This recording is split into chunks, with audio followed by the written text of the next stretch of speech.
Apa lihat deh. Bisa lihat slide-nya.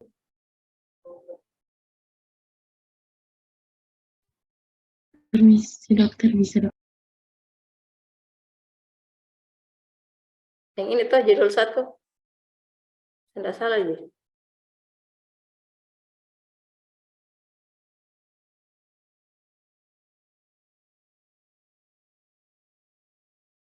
Tentang penyakit metabolik menurut saya. Ya dokter.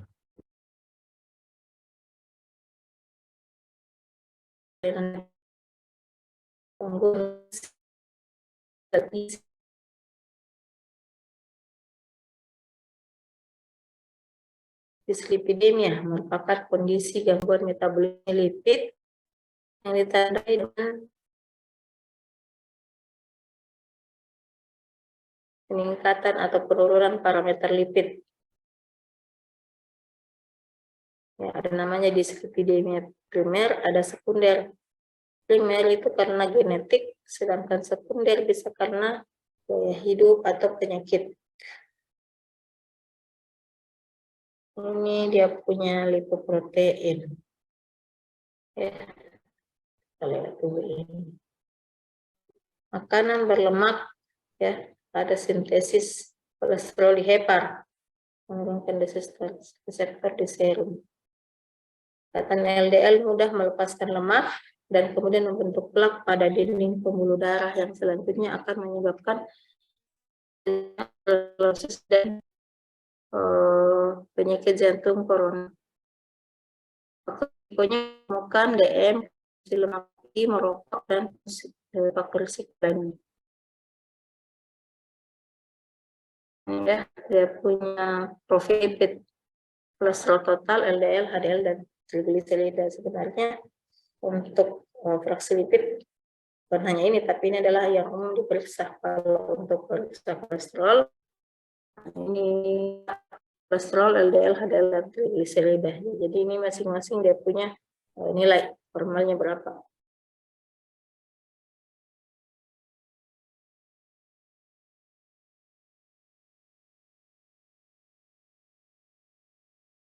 Ada juga namanya klasifikasi Fredrickson.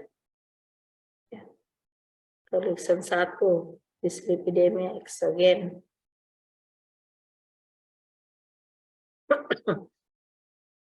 Yang meningkat itu adalah kilomikron, sedangkan 2A, LDL, 2B, nah ini berdasarkan klasifikasi genetiknya ya. Ini jenis-jenis dari dislipidemia primer dan sekunder.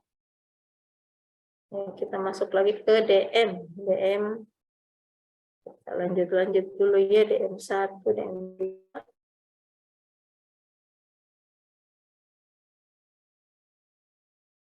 DM tipe 1 itu gejala awalnya cepat, biasanya muncul bisa mulai pada anak-anak ke bayi. Kalau DM kedua dia bertahap, karena dia lebih banyak karena gaya hidup ya. Lalu penyebabnya autoimun, sedangkan ini resistensi insulin. Umur biasanya muda, ini lebih dari 30 tahun. Berat badan ini kurus, ini kebanyakan obes. Kecenderungan ketosis iya, kalau ini tidak.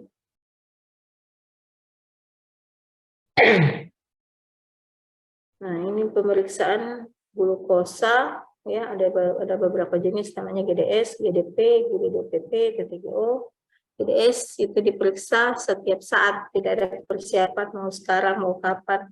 Tidak ada siapnya. Jadi kalau untuk GDP itu diperiksa harus 8 jam minimal, 8 sampai 12 jam paling lama.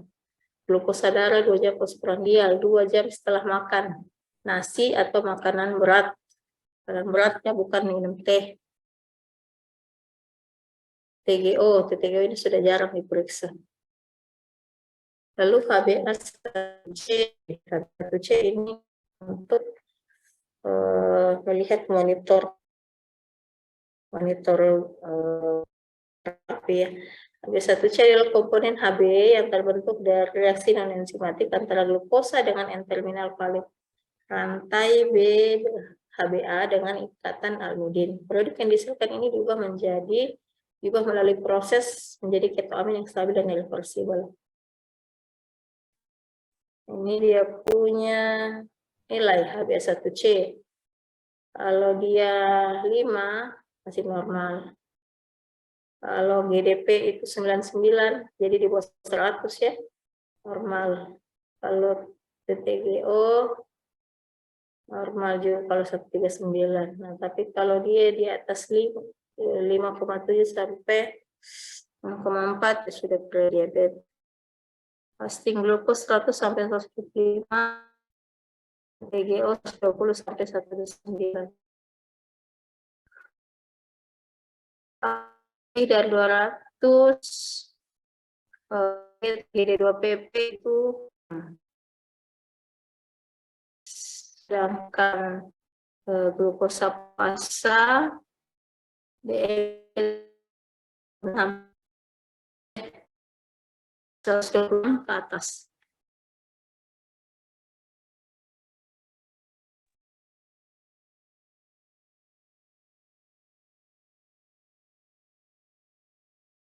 Sedangkan HbA1c biasanya tuh 6,5 ke atas kalau DM. Tapi kalau dia punya pengobatan bagus bisa menurun. Ya maksudnya sama dengan normal. Juga albumin. Jadi pemeriksaan HbA1c pasti dipengaruhi oleh Hb, hemoglobin. Jadi kalau di anemia bisa saja pemeriksaan tidak valid, terganggu. Ya, jadi dicetuskan satu namanya dedicated albumin. Ya, glikosilasi ikatan molekular seperti pada glukosa pada lipid atau jadi GA ini menurun pada saat kadar gula menurun dan meningkat pada kadar gula yang meningkat. Jadi tujuannya untuk meningkat terapi ya. Jadi ini bedanya.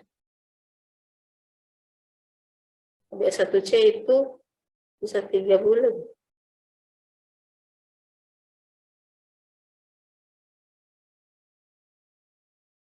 Kalau albumin 3 minggu. Kalau HbA1c sekitar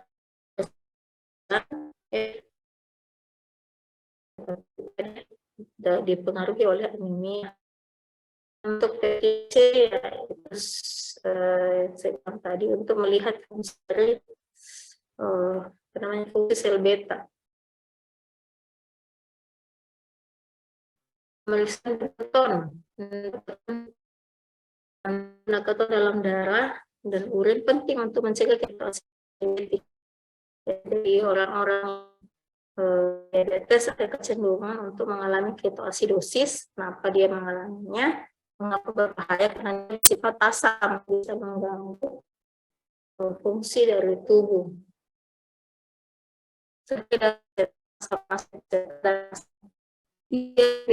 Oksibutyrat metodenya itu bisa dengan cara Opera, Gerhard, dan seluruh. Kemudian pemeriksaan hormon insulin tujuannya untuk resistensi insulin dan monitor kadar insulin pankreas.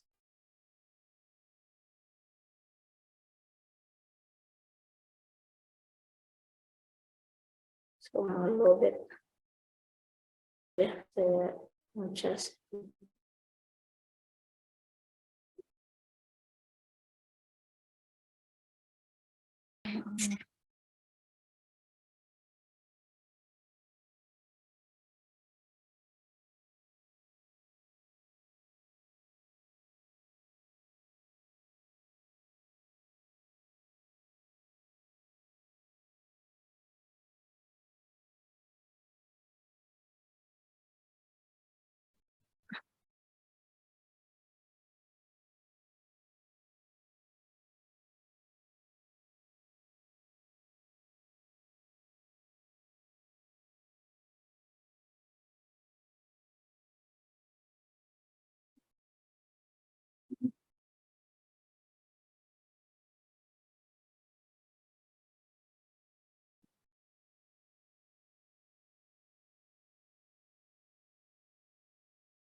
Nah, ini yang saya bilang tadi ya, HOMAIR metode untuk mengetahui resistensi insulin dan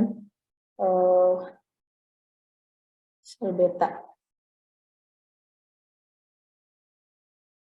Nah, kalau dia skornya itu kurang dari 3, berarti dia masih normal. 3-5 ada resistensi insulin yang sedang, sedangkan lebih dari 5 berarti sudah ada yang berat. Lalu ada namanya juga fenilketonuria. Mungkin belum pernah dengar atau sudah pernah dengar. Nah, disebabkan karena defisiensi dari fenilalanin hidroksilase atau PAH, kelainan metabolisme asam amino saat lahir. Tubuh tidak dapat metabolisme fenilalanin sehingga terjadi akumulasi fenilalanin dalam cairan tubuh. Jadi menyebabkan adanya gangguan kognitif.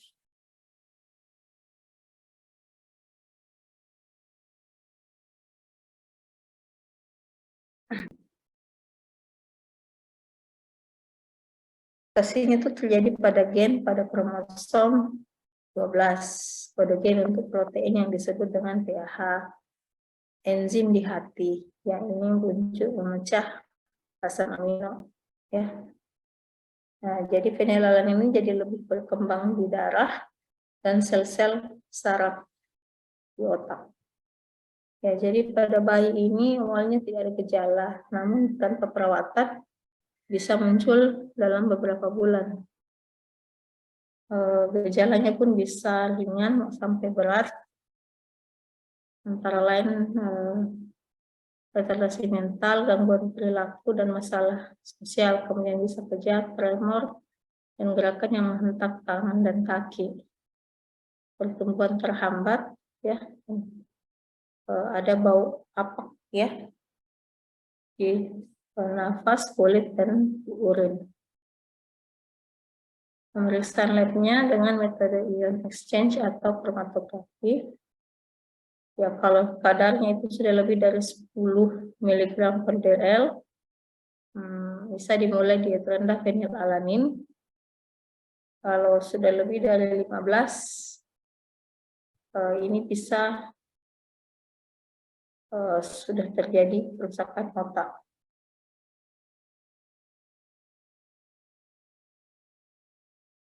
Nah, ada juga namanya intoleransi laktosa.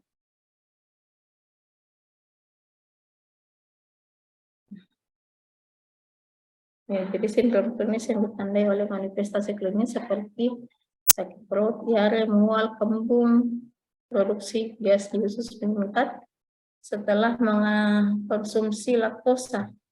Ya, laktosa itu adalah unsur penting sumber kalori yang terdapat dalam susu, baik susu ibu maupun susu sapi dan formula.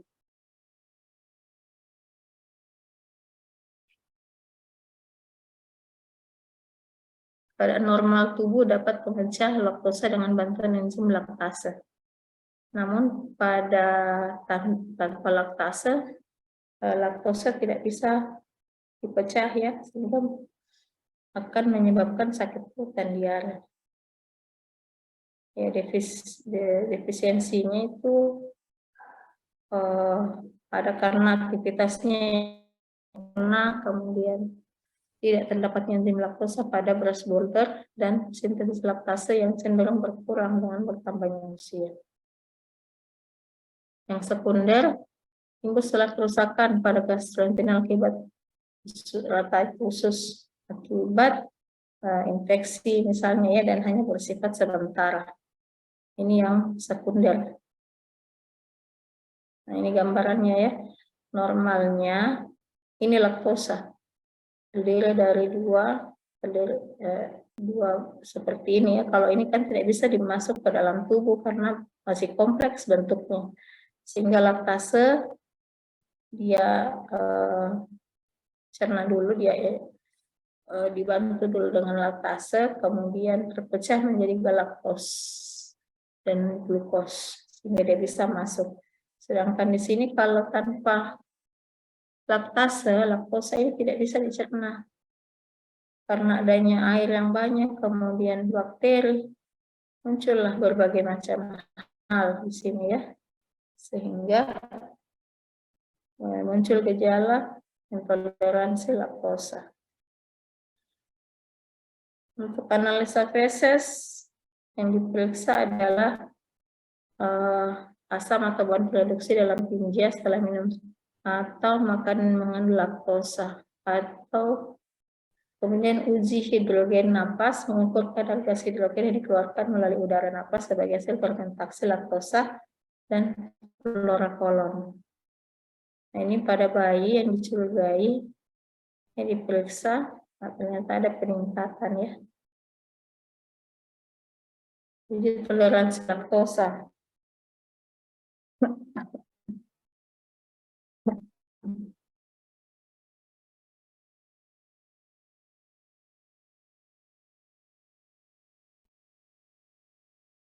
Uji ini bersifat kuantitatif dan merupakan salah satu uji yang mengukur kemampuan usus untuk mengabsorpsi laktosa. Jadi dipuasakan dulu 4-8 jam, kemudian dikasih minum susu sebanyak 2 gram per berat badan. Dan konsentrasi 20%. Kadar gula diperiksa sebelumnya ya. Diberi laktosa, kemudian setelah 2 jam diperiksa lagi dengan diperiksa selama 2 jam dengan interval 30 menit. Kita mau lihat bagaimana peningkatan glukosanya. Karena kan awal sebelum minum laktosa sudah diperiksa. Kemudian setelah minum laktosa diperiksa lagi 30 menit selama 2 jam. Kalau dia naiknya kalau dia mendatar berarti positif ya. Karena ternyata glukosanya tidak naik-naik. Jadi memang tidak ada pemecahan atau laktosa tinggal di usus, dia mau masuk ke dalam darah. Pasien anaknya ini ditusuk-tusuk terus. Oke, paham ya?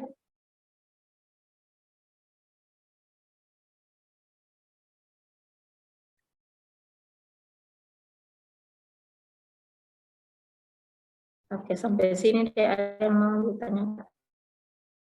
Maaf ya, saya tidak maksimal hari ini ya.